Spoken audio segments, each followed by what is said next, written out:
নমস্কার, আমি অ্যাস্ট্রোলজার রাজীব পাসার। আপনাদের সামনে আমি যে বিষয়টি আজকের আলোচনা করব যে গ্রহের সিগনিফিকেটারের পরে কিভাবে আমরা হাউস সিগনিফিকেটার নির্ণয় করব। তাহলে এখানে হাউস সিগনিফিকেটারটা কি কাজে ব্যবহার হয় এবং গ্রহের সিগনিফিকেটার আমরা কী জন্য ব্যবহার করি বা কিভাবে ব্যবহার করি সেটা আগে জানতে হবে। যে গ্রহের সিগনিফিকেটার প্রথমে নির্ণয় করবে যে আমার কাজটা হবে কি না। যেমন সপ্তম ভাবের সাবলর্ড যদি বুধ হয় বা যে কোনো গ্রহই হতে পারে, এই বুধ গ্রহটা যদি 2, 7, 11 এই কয়টা ভাবের বা এই কয়টা সিগনিফিকেটার হয়, 2, 7, 11 ঘরের যদি সিগনিফিকেটার হয়, তাহলে আমরা প্রথমে বলছি যে হ্যাঁ আপনার বিবাহ হবে। যদি ওই বুধ 1, 6, 10 এই 3টা ঘরের যদি সিগনিফিকেটার হয়, তাহলে আমরা বলছি যে আপনার বিবাহ হবে না। তা বিষয় হচ্ছে যে এটা হচ্ছে গ্রহের সিগনিফিকেটার দ্বারা নির্ণয় করছি যে গ্রহের সিগনিফিকেটার কী কাজে লাগছে, যে আমরা কোনো কাজ হবে কি না এটা আগে নির্ধারণ, যে চাকরি হবে কি না। যদি চাকরি হবে কি না তাহলে দশম ভাবের সাবলর্ড যে গ্রহটা হবে সেই গ্রহটা যদি 2, 6, 10, 11 সিগনিফিকেটার হয়, তাহলে আমি বলছি যে হ্যাঁ আপনার চাকরি হবে। এটা হচ্ছে গ্রহের সিগনিফিকেটার। কিন্তু আরেকটা বিষয় হচ্ছে গ্রহের সিগনিফিকেটার যখন আমার নির্ণয় করা হয়ে গেছে যে হ্যাঁ কাজটা হবে, কিন্তু কোন সময় হবে, আমার কোন বছরে ঘটতে পারে বা এই মাসের ভিতরে হবে কি না, এটা নির্ধারণ হবে কিন্তু হাউস সিগনিফিকেটারের উপরে, অর্থাৎ একটা ভাবের সিগনিফিকেটারের উপরে নির্ভর করবে। আমি যখন একটা বিবাহ বলছি যে বিবাহটা হবে, তা কোন সময় হবে, যেহেতু আমি বলছি যে 2, 7, 11 গ্রহের সিগনিফিকেটার হলেই বিবাহ হবে, ঠিক কোন সময় যখন হবে এটা নির্ধারণ করব, তখন এই 2, 7, 11 অর্থাৎ দ্বিতীয় ভাবের সিগনিফিকেটার গ্রহ, সপ্তম ভাবের সিগনিফিকেটার গ্রহ এবং দশম ভাবের সিগনিফিকেটার গ্রহ, যেগুলো গ্রহ হবে সেই গ্রহের দশা, অন্তর্দশা, প্রত্যন্তর দশা এবং সূক্ষ্ম দশায় তার বিবাহটা হবে। অর্থাৎ কোন সময় হবে আমরা নির্ণয় করার জন্য এই হাউস সিগনিফিকেটারের গুরুত্ব বেশি। তাহলে হাউস সিগনিফিকেটারটা আমরা কীভাবে নির্ণয় করব সেটা আগে জানতে হবে।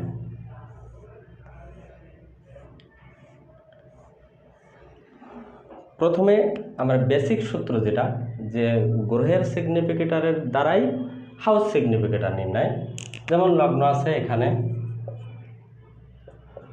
10 ডিগ্রিতে, দ্বিতীয় ভাব 5 ডিগ্রি, তৃতীয় ভাব 7 ডিগ্রি, চতুর্থ ভাব 10 ডিগ্রি, পঞ্চম 3 ডিগ্রি,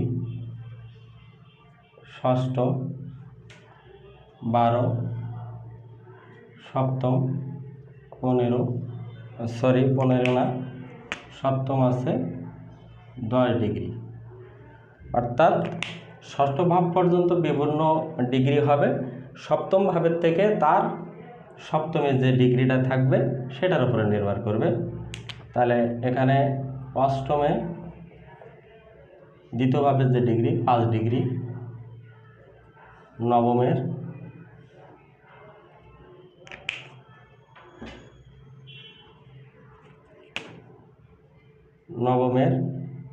7 ডিগ্রি, দশমের 10 ডিগ্রি,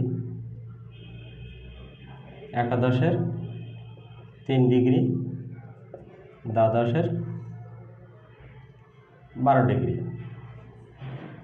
তাহলে আমি গতদিন হাউস সিগনিফিকেটারে দেখাইছি, মনে করেন একটা গ্রহ বসে আছে এইখানে,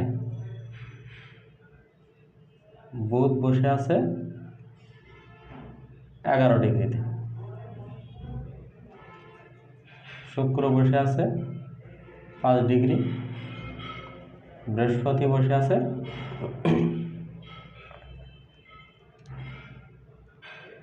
8 ডিগ্রি, এখানে রবি বসে আছে 15 ডিগ্রিতে। তাহলে আমি গ্রহের যে সিগনিফিকেটার যেটা নির্ণয় করছিলাম, যে গ্রহের সিগনিফিকেটারটা আমি গত ক্লাসে আমি দেখাইছি।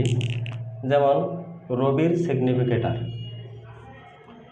তবে রবির সিগনিফিকেটার নির্ণয় করতে হলে বা যে কোনো গ্রহের সিগনিফিকেটার নির্ণয় করতে হলে কৃষ্ণমূর্তি পদ্ধতিতে তার আগে গ্রহের সিগনিফিকেটার নির্ণয় করার ক্ষেত্রে তার নক্ষত্রকে আগে দেখতে হবে। অর্থাৎ আমি যখন রবিকে তার সিগনিফিকেটার নির্ণয় করব, তখন রবি আগে কার নক্ষত্রে আছে সেটা আগে দেখতে হবে। দেখেন রবি আছে এখানে শুক্রের নক্ষত্রে, এটা হচ্ছে গ্রহ, আর এই রবি গ্রহটা শুক্রের নক্ষত্রে আছে। অর্থাৎ গ্রহ এবং নক্ষত্রের মাধ্যমে সিগনিফিকেটার নির্ণয় করা হয়। তাহলে এখানে প্রথমে আমি বলছি যে নক্ষত্রের গুরুত্ব সবচেয়ে বেশি, অর্থাৎ নক্ষত্রের ফলটাকে আগে নিতে হবে এবং কোনো গ্রহের অবস্থান আগে, তারপর কোন কোন ভাবের অধিপতি সেটা আগে নিতে হবে। অর্থাৎ রবির যখন সিগনিফিকেটার আমি নির্ণয় করছি, তখন শুক্র, রবির নক্ষত্র আছে শুক্র, রবি শুক্রের নক্ষত্রে আছে, অর্থাৎ শুক্র কোথায় বসে আছে? পঞ্চম স্থানে বসে আছে। এটাকে নিলাম, এটা আছে এ, এটা বি, সি, ডি।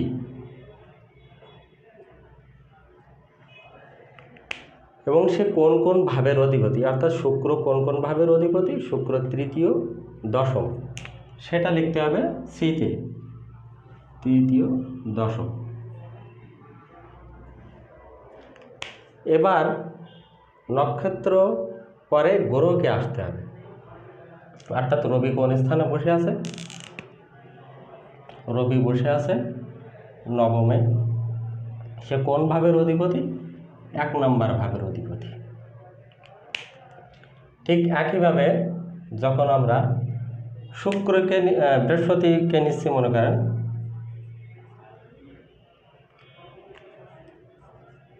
বৃহস্পতি কার নক্ষত্রে আছে?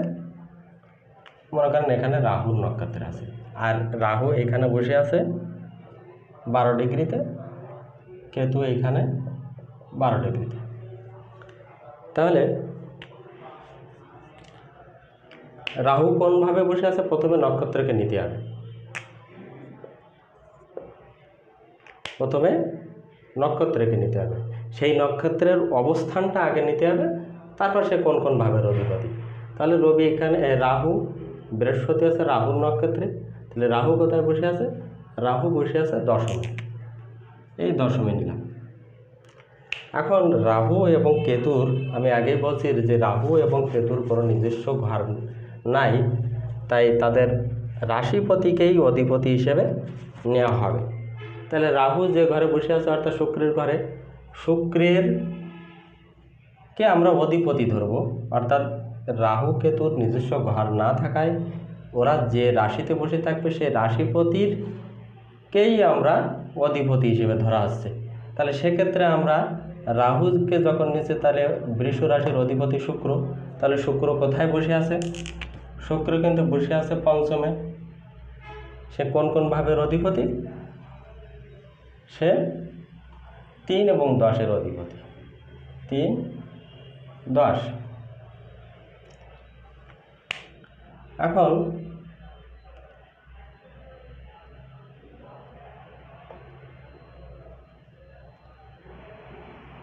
রাহু দশমে, এবার আছে বৃহস্পতি। বৃহস্পতির যে নক্ষত্র রাহুকে নেওয়া হয়ে গেছে, এবার বৃহস্পতিকে নিতে হবে। তাহলে বৃহস্পতি কোন ভাবে বসে আছে? বৃহস্পতি দেখেন তৃতীয় ভাবে বসে আছে, সে কোন কোন ভাবের অধিপতি? পঞ্চম এবং অষ্টম ভাবের অধিপতি, সে লাস্টে যাবে, পঞ্চম এবং অষ্টম ভাবের অধিপতি, এটা আছে ডি।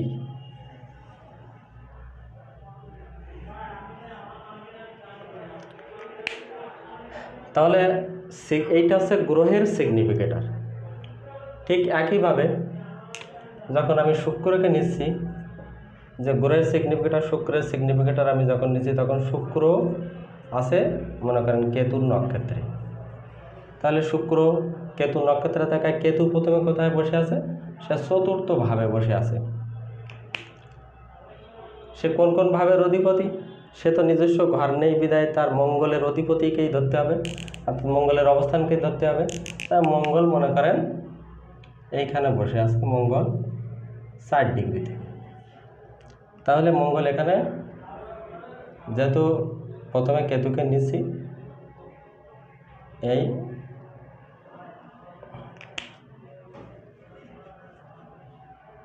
সে হচ্ছে চতুর্থ এবং নবমের অধিপতি সে বসে আছে দ্বাদশে। এবার নিচে শুক্রকে, শুক্র কোনভাবে বসে আছে? শুক্র আছে পঞ্চম ভাবে। সে কোন ভাবের অধিপতি? তৃতীয় এবং দশম। আমি আগেই বলেছি যে এইটা সবচেয়ে ফলদার স্ট্রং, এই দুটো আছে স্ট্রং ফলদাতা গ্রহ, পরপর পরপর তাদের বলবত্তা কমতে থাকে। এবার আসি যে হাউস সিগনিফিকেটর।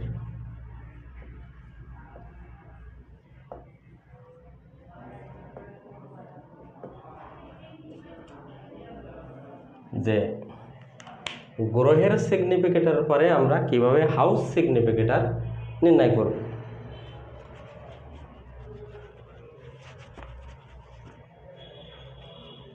দেখেন হাউস সিগনিফিকেটর আছে, মনে করেন এটা প্রথম ভাবের কোন কোন গ্রহ আমার এইভাবে সিগনিফিকেটর হবে।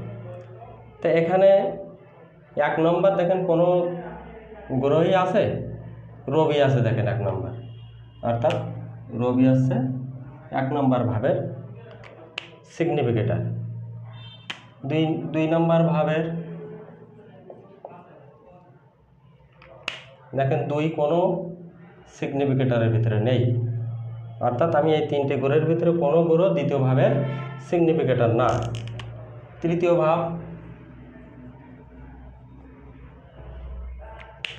ভাবের সিগনিফিকেটর কে কে? দেখেন রবি আছে,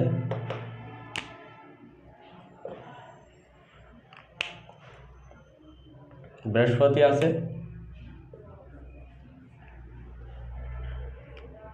আর শুক্র আছে। চতুর্থ ভাবের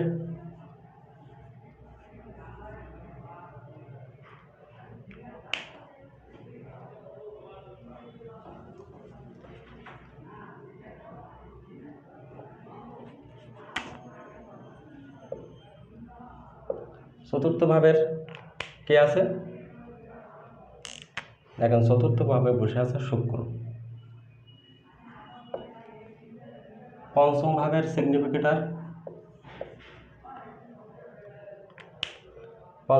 সিগনিফিকেটর, কে? এখানে বৃহস্পতি আছে, শুক্রও আছে। তাহলে এইটা হচ্ছে গ্রহের সিগনিফিকেটর। পরে হচ্ছে হাউস সিগনিফিকেটর, অর্থাৎ ভাবের সিগনিফিকেটর। এখন একটা ভাবের একাধিক গ্রহ সিগনিফিকেটর হতে পারে, সেটা এখানে আমি মাত্র 3টা গ্রহ দেখাইছি। 9টা গ্রহের যখন এভাবে আমি গ্রহের সিগনিফিকেটর বের করব, সেই 9টা গ্রহের সিগনিফিকেটর থেকে আমি হাউস সিগনিফিকেটর বের করব। অর্থাৎ পঞ্চম, এই যে বৃহস্পতি এবং শুক্র এই পঞ্চম ভাবের ফল দিবে, পঞ্চম ভাবের ফল তারা কিন্তু দিবে। এইখানে যেমন একটা গ্রহ শুক্র, বৃহস্পতি যে সিগনিফিকেটর হয়েছে, ঠিক একইভাবে হাউস সিগনিফিকেটরে কিন্তু এদেরকে নেওয়া হয়েছে। অর্থাৎ ওই বৃহস্পতি শুক্র তারা পঞ্চম ভাবের ফল দেবে, চতুর্থ ভাবের শুক্র একাই ফল দেবে, এবং 3 নম্বরে দেখেন তৃতীয় ভাবে রবি বৃহস্পতি শুক্ররা 3 জনই ফল দেবে। কিন্তু বিষয় হচ্ছে ফল তো অনেকেই দিচ্ছে, রবি বৃহস্পতি শুক্র 3টে করেই ফল দিচ্ছে, কিন্তু আমাদের দেখতে হবে এর ভিতরে স্ট্রং ফল দিবে কে, বা অর্থাৎ শক্তিশালীভাবে ফল দেবে কে, রবি না বৃহস্পতি না শুক্র, কে সবচেয়ে স্ট্রংভাবে ফল দিবে সেটাকে আমাদের এবার দেখতে হবে।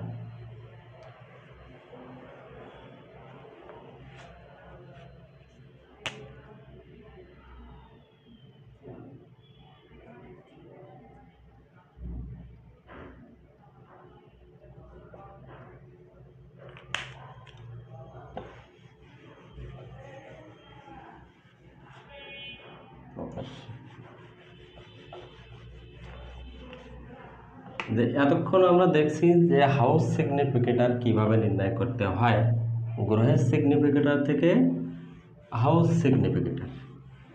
কিন্তু বিষয় হচ্ছে এখানে 3টে সেটে গ্রহ আসছে একটা ভাবের সিগনিফিকেটর হিসেবে, কিন্তু সবচেয়ে জোরালো সিগনিফিকেটর কে হবে সেটা আগে আমাদের নির্ণয় করতে হবে।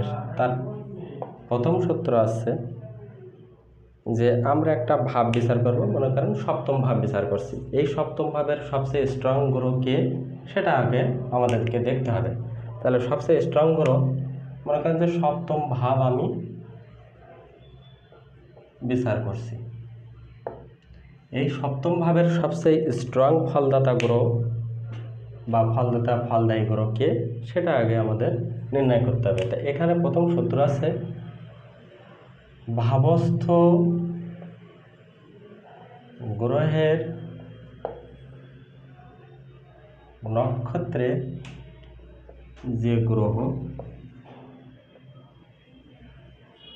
থাকবে, অর্থাৎ ভাবস্থ গ্রহ আমি সপ্তম ভাব বিচার করছি, লগ্ন এটা 1 2 3,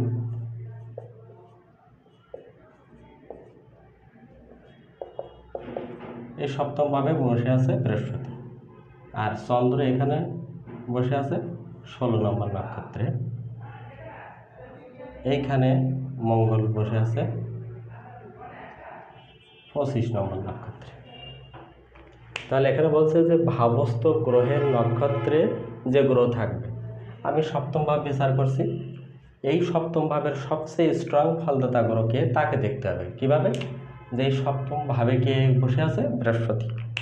অর্থাৎ ভাবস্থ গ্রহের নক্ষত্রে, অর্থাৎ সপ্তম ভাবে যে গ্রহটা বসে আছে তার নক্ষত্রে যে গ্রহটা থাকবে, যে গ্রহগুলো থাকবে তারাই আছে সবচেয়ে স্ট্রং ফলদাতা গ্রহ। অর্থাৎ এখানে চন্দ্রও আছে, বৃহস্পতিও আছে, এই চন্দ্র আছে, মঙ্গল আছে, এই দুইটা গ্রহ বৃহস্পতির নক্ষত্রে। অর্থাৎ এই মঙ্গল এবং চন্দ্র সবচেয়ে স্ট্রং ফলদাতা গ্রহ সপ্তম ভাবের। অর্থাৎ বিবাহ বিচার বা সময় নির্ধারণের ক্ষেত্রে যখন আমরা দেখব তখন মঙ্গল এবং চন্দ্রের দশান্তর দশায় হয়তো বিবাহ হয়ে গেল, অর্থাৎ সবচেয়ে স্ট্রং ফলদাতা গ্রহ আছে মঙ্গল চন্দ্র। দ্বিতীয় স্ট্রংকে সেটা দেখতে হবে, অর্থাৎ এদের চাইতে একটু বল কম কারা সেটাকে দেখতে হবে। অর্থাৎ সেইটা হচ্ছে এই সপ্তম ভাবে যে গ্রহটা বসে থাকবে সেই হচ্ছে দ্বিতীয় স্ট্রং গ্রহ, অর্থাৎ ভাবে বসে থাকা গ্রহ। তাহলে সপ্তম ভাবে কে বসে আছে? বৃহস্পতি। অর্থাৎ বৃহস্পতি আছে দ্বিতীয় স্ট্রং গ্রহ, সেটা হচ্ছে এই সপ্তম ভাবের দ্বিতীয় স্ট্রং গ্রহ। প্রথম স্ট্রং আছে সবচেয়ে শক্তিশালী মঙ্গল চন্দ্র, দ্বিতীয় আছে বৃহস্পতি। এবার দেখতে হবে যে সপ্তম ভাবের অধিপতি মনে করেন শনি। এখন এইখানে বসে আছে শুক্র 17 নম্বর নক্ষত্রে। এবার বিষয় হচ্ছে 3 নম্বর যে স্ট্রং গ্রহ বের করতে গেলে আমাকে দেখতে হবে যে এই উক্ত ভাবের, অর্থাৎ সপ্তম ভাবের অধিপতির নক্ষত্রে যে বসে থাকবে, অর্থাৎ উক্ত ভাবের অধিপতির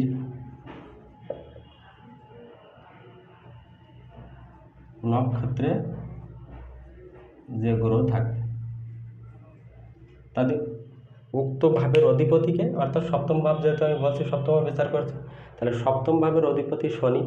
এই শনি, এই শুক্র আছে আবার শনি নক্ষত্রে,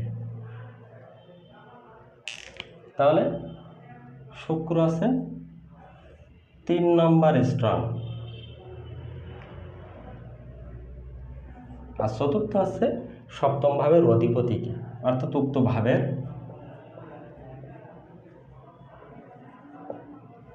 অধিপতি, উক্ত ভাবের অধিপতিকে শনি।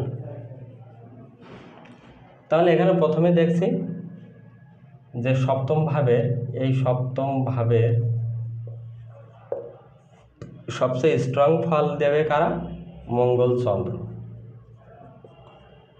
দ্বিতীয় এর চাইতে কম স্ট্রং ফল দেবে বৃহস্পতি, তারপরে আসবে 3 নম্বরে শুক্র, 4 নম্বরে শনি।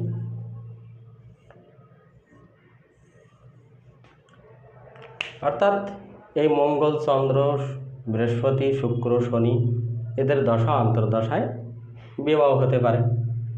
তা সবচেয়ে এরাই স্ট্রং বেশি, অর্থাৎ এদের যদি দশা অন্তর্দশা চলে তাহলে তো স্ট্রং, অর্থাৎ এদের সম্ভাবনা বা বিবাহের সম্ভাবনাটা সবচেয়ে বেশি থাকবে। যাই হোক, আজকের এই পর্যন্ত। আমি প্রথমে দেখেছি গ্রহের সিগনিফিকেটার, তারপর গ্রহের সিগনিফিকেটার থেকে কিভাবে আমরা হাউস সিগনিফিকেটার নির্ণয় করব। এবার হাউস সিগনিফিকেটার থেকে আমরা কিভাবে যে এই হাউস সিগনিফিকেটার ভিতরে কোন কোন গ্রহ সবচেয়ে সপ্তম ভাবের স্ট্রং ফলদাতা বা ফলদায়ী গ্রহ, সবচেয়ে স্ট্রং ফলদায়ী গ্রহ কীভাবে নির্ণয় করব সেটা আমি দেখালাম। যাই হোক, আপনাদের যদি ভালো লেগে থাকে আমার চ্যানেলটিকে সাবস্ক্রাইব করবেন, লাইক, কমেন্ট, শেয়ার করবেন। সবাইকে নমস্কার।